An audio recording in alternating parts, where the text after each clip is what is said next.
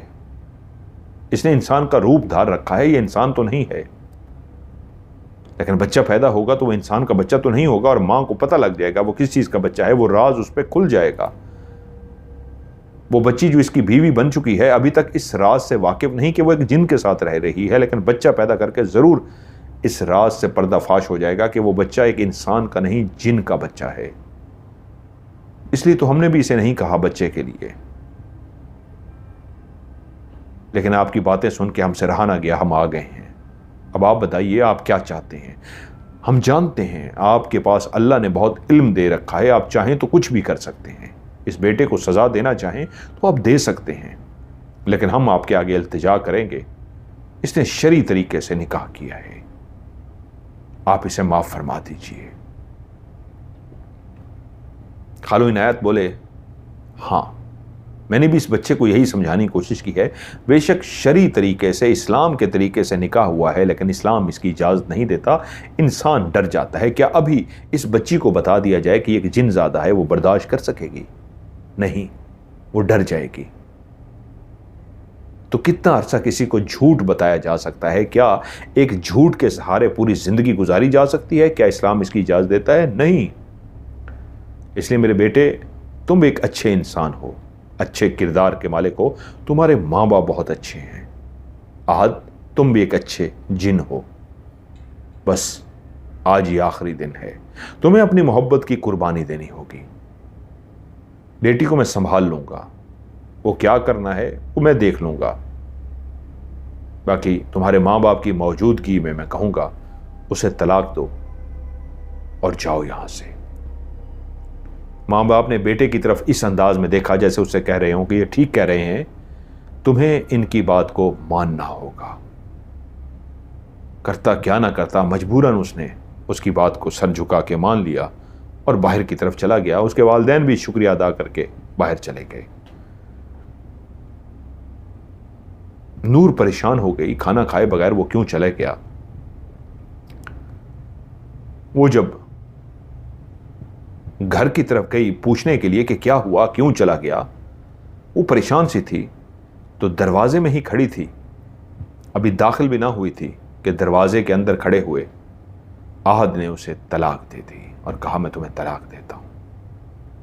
وہ روتی ہوئی ماں کے گھر میں آئی کہ یہ کیا ہوا ہے میرے ساتھ۔ ماں جو پریشان تھی، اسے پہلے ہی خالو عنایت سب کچھ بتا چکے تھے۔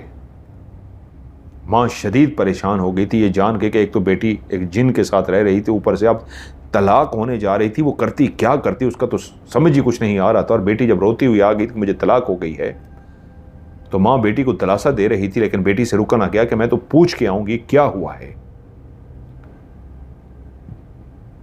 وہ گھر میں داخل ہوئی، دروازہ کھلا ہوا تھا، جب اندر گئی تو گھر میں کوئی بھی نہیں تھا، سامان ویسے پڑا ہوا تھا لیکن گھر میں کوئی بھی نہیں تھا۔ ماں دوبارہ دروازے پہ گئی اور بیٹی کو آواز دے کے کہا، بیٹی اب تو شوہر کے اس گھر میں اس طرح نہیں جا سکتی۔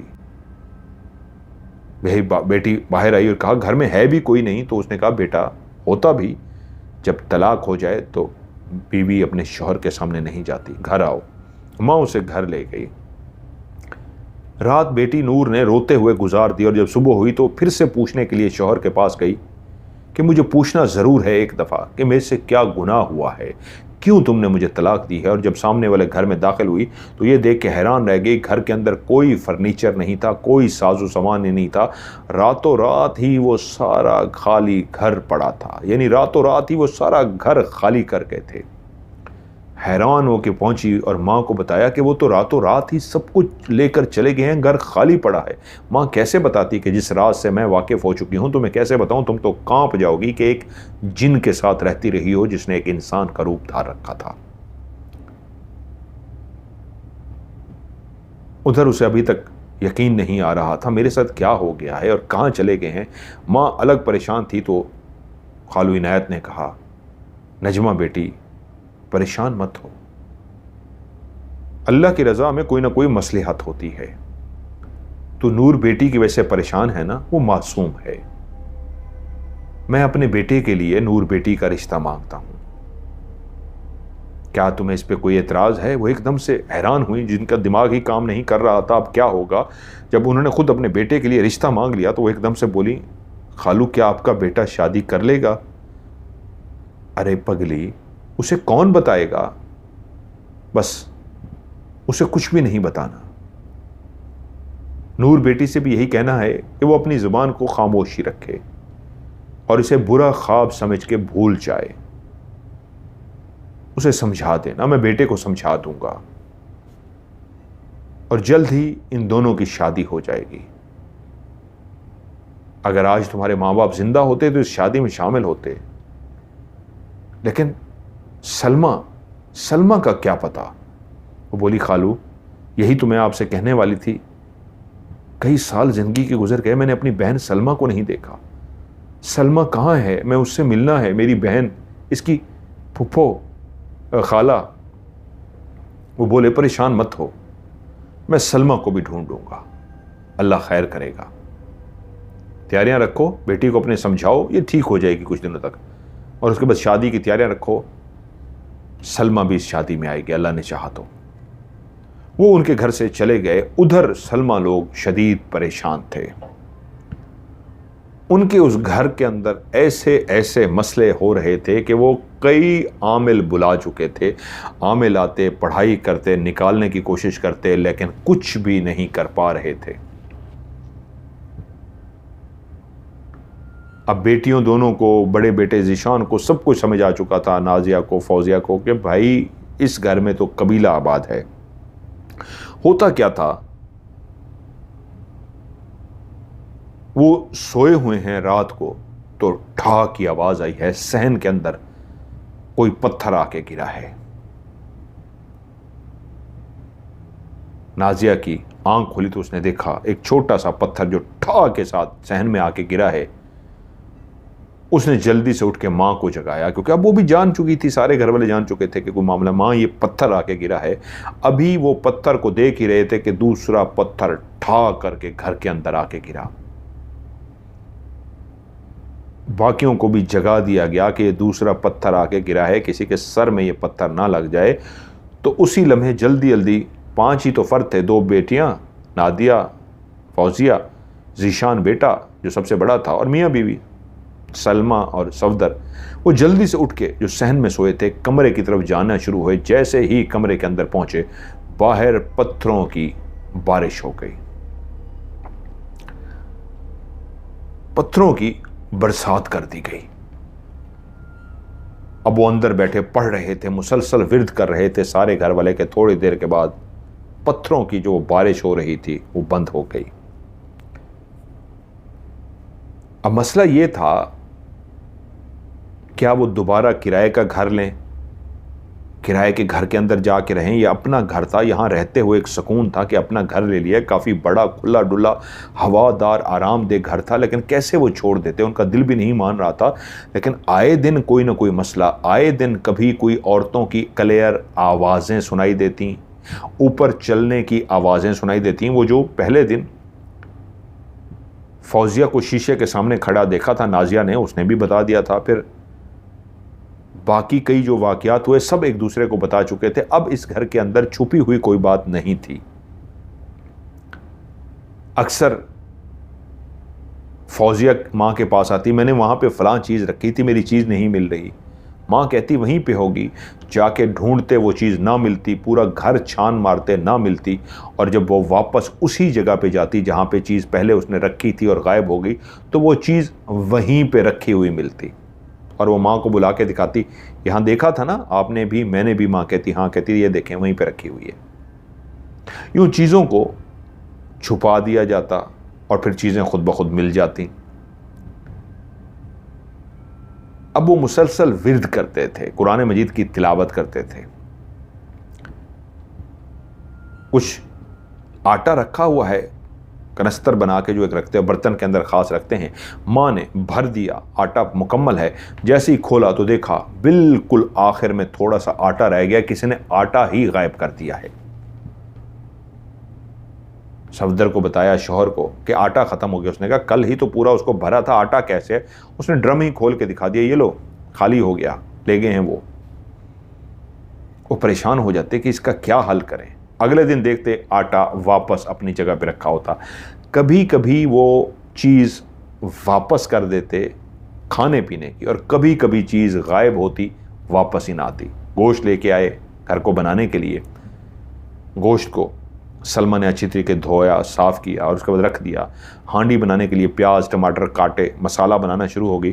مڑ کے دیکھا کچن میں گوشت ہی نہیں ہے، نہ کوئی کچن میں بلی آئی، نہ کوئی کچن میں جانور آیا۔ شوہر کو بتایا گوشت غائب ہے، اب کیا پکانا تھا؟ سبزی مجبوراً پکانی پڑ گئی، گوشت تو انہوں نے غائب کر دیا، اس امید پہ کہ شاید واپس رکھ دیں گے، گوشت واپس نہیں آیا۔ دالیں کچی غائب کر دیتے اور پھر دالیں واپس مل جاتی۔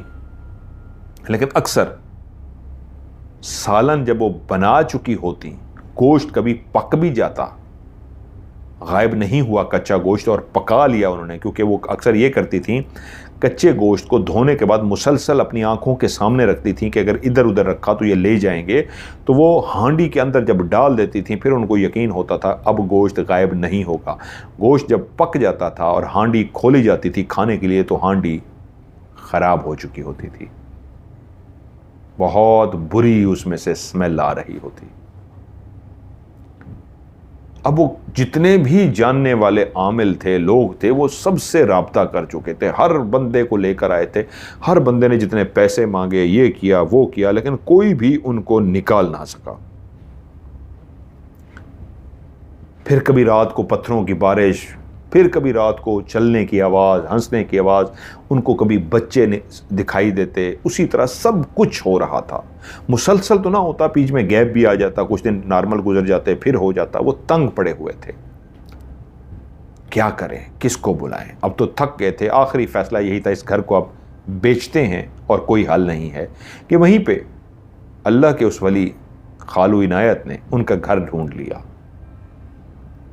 اور جب خالو نے ان کا گھر ڈھونڈ لیا اور خالو ان کے گھر پہنچے خوشی خوشی کہ میں نے آپ لوگوں کو ڈھونڈ لیا، تو سلمہ خالو سے مل کے بے انتہا خوش ہوئی، جیسے نجمہ خوش ہوئی تھی، ماں باپ کے بعد کوئی پہلی دفعہ ملا تھا۔ اور وہیں ان کے لٹکے ہوئے چہروں کو بھی دیکھا تو پریشان ہو گئے، پوچھا کیا ہوا، تو بتایا گھر بیچنے لگے ہیں۔ انہوں نے کہا مجھے اپنے گھر لے کر چلو، کیوں بیچنے لگے ہو؟ اور وہ جب گھر داخل ہوئے تو ان کو بتانے کی ضرورت ہی نہ پڑی، خالو عنایت گھر داخل ہوتے ہی بولے اچھا تو یہ قبیلہ آباد ہے، اس نے تنگ کر رکھا ہے تم لوگوں کو، اس کی وجہ سے گھر بیچ رہے ہو۔ تو وہ پریشان ہوگی، بولی خالو آپ کو کیسے پتہ لگا؟ اس نے کہا گھر داخل ہوتے ہی میں نے دیکھ لیا ہے۔ پورا قبیلہ آباد ہے، پورا خاندان رہتا ہے یہاں پہ، ان کے بچے ہیں، ڈھیر سارے بچے جو راتوں کو تم لوگوں کو بھاگتے ہوئے نظر آئیں گے، کوئی سوئے ہوئے نظر آئیں گے، کبھی عورتیں نظر آئیں گی، کبھی مرد نظر آئیں گے. یہ تو بہت بڑا قبیلہ ہے اور یہ عام بندے سے نکلے گا بھی نہیں، اس کو میں ہی نکالوں گا. پریشان کیوں ہوتی ہو؟ کہا نا اللہ کے ہر کام میں مصلحت ہوتی ہے. دیکھو میں تمہیں ڈھونڈ رہا تھا، اور کیسے ڈھونڈا اس لیے کہ تمہاری جو بہن ہے نجمہ، اس کی ایک ہی بیٹی ہے نورین، نور، اس سے میں اپنے بیٹے کی شادی کرنے جا رہا ہوں، اور میں تمہیں ڈھونڈتا پھر رہا تھا کہ تم ملو اور تم بھی شادی میں شرکت کرو. ماں باپ تو رہے نہیں، کم از کم بہنیں ہی آپس میں مل لو گی. اور دیکھو میں آ گیا، پتہ چلا تمہارے گھر میں ہی ہے. پریشان مت ہو، ایک ہی رات کے اندر میں نکال دوں گا. خالو عنایت نے ان سب کو رات کو کہا ایک رات کے لیے اس گھر کو چھوڑ دو اور یہ گھر میرے حوالے کر دو، اگلے دن یہ تمہارا گھر کلیئر ہوگا. ان لوگوں نے وہ گھر خالو کے حوالے کیا. خالو عنایت رات کو اس گھر میں بیٹھے. اللہ والے تھے، پڑھائی کرتے تھے، سب کچھ جانتے تھے. انہوں نے اس مخلوق کو پڑھائی کر کے حاضر کیا، ان کے جو بڑے تھے، اور ان سے یہی کہا اب تو تم جان چکے ہو میں کون ہوں، اللہ کا کون سا دین علم میرے پاس ہے. امید یہی ہے تم مجھ سے لڑنا نہیں چاہو گے. کئی عامل آئے اور کئی گئے اور تم بھی پکے ہو گئے کہ کوئی تمہیں نہیں نکال سکتا، لیکن جانتے ہو نا میں نے کیا پڑھا ہے اور میرے پاس کتنا علم ہے. بس اللہ کی رضا کے لیے اس گھر کو چھوڑ دو. تمہارے چھوٹے چھوٹے بچے ہیں اور میں نہیں چاہوں گا کہ میں بڑوں کے ساتھ ساتھ بچوں کو بھی جلا ڈالوں. لڑنا چاہو گے تو میں تمہیں دعوت دیتا ہوں، بزرگ بندہ ہوں، میں اکیلا ایک مروں گا تمہاری طاقت سے، یا پھر تمہارا پورا قبیلہ مار ڈالوں گا. آؤ لڑ کر دیکھو. ان میں سے جو کچھ نوجوان تھے وہ غصے میں آئے لڑنے کے لیے، لیکن بزرگوں نے ان کو ہاتھ کے اشارے سے روک دیا کہ نہیں، ان سے نہیں لڑنا. ابھی تک جن سے لڑتے رہے ہو کسی کے پاس علم نہیں تھا، نہ ہی ہمیں کوئی نقصان پہنچا سکتا تھا. ان کا ایک بوڑھا جن بولا یہ ہمیں پہنچا سکتے ہیں، ان کے پاس اللہ نے طاقت دی ہوئی ہے، ان کے پاس علم ہے. وہ اس وقت ان کے سامنے انسانی چہروں میں آئے تھے، انہوں نے انسانی روپ دھار کے ان کے سامنے آئے تھے، اور بچے بھی عورتیں بھی انسانی روپ میں تھیں. اور خالو عنایت بولے میں چاہوں تو اس وقت تم سب اپنے اصلی روپ میں بھی آ جاؤ گے.